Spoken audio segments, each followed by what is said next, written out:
Hi, my name's Paul. I'm from Rio Driving School, and if you're learning to drive, preparing for a driving test or training to become a driving instructor, then yes, you've definitely come to the right place. I think you're going to love it around here. Today we're going to talk about getting the car on the move more quickly. So go and get yourself a cup of coffee and let's get right into it.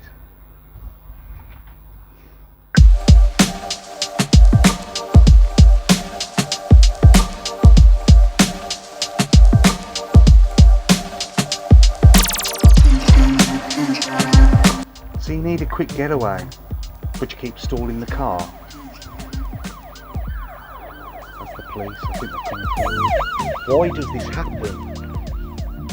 Why do we tend to stall the car a lot? I'll tell you from my personal experience, when I'm meeting pupils and I'm assessing them for the first time to see where our starting point should begin, I'm watching the feet. And if I see the clutch coming up to make the car move forward slowly before gas is applied on the other foot, then I know we've got a problem or a potential problem. Why would you need to pull away quickly? And I've got a few answers. Busy roundabout, for example, where there are many exits and the traffic seems to be moving quite quickly. Perhaps it is rush hour. Everyone's trying to get to work or get home from work, or the lunch hour to emerge onto a road that has a higher road speed or potentially higher volume of traffic on it. You need to get the car moving then. It'd be pretty bad if you stalled in that situation if you crossed the giveaway line. You're going to need to get the car moving quite rapidly if you're emerging onto a dual carriageway from a standstill, maybe a side road, and you're trying to get onto that dual carriageway. You've got to get the car on the move confidently and sometimes quite quickly. If you're on a hill, you could roll back if you set the gas first. So in that situation, apply the handbrake, that's what it's there for. Or if you are careful, you can keep your right foot on that brake, lift the clutch pedal up to the biting point just so you feel that vibration, but then you must keep that foot very, very still before you set the gas.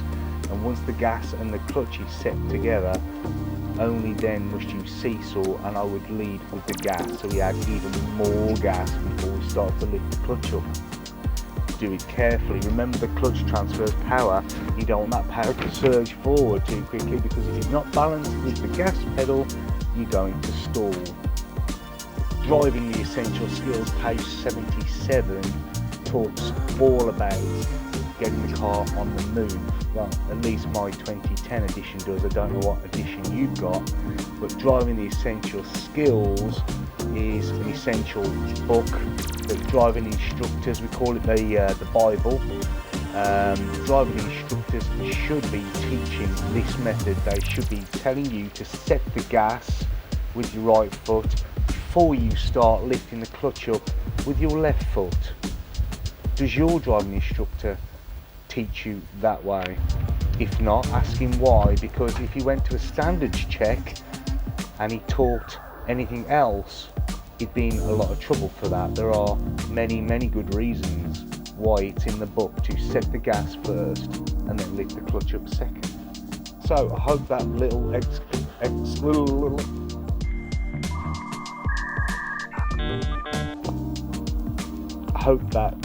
explanation helps.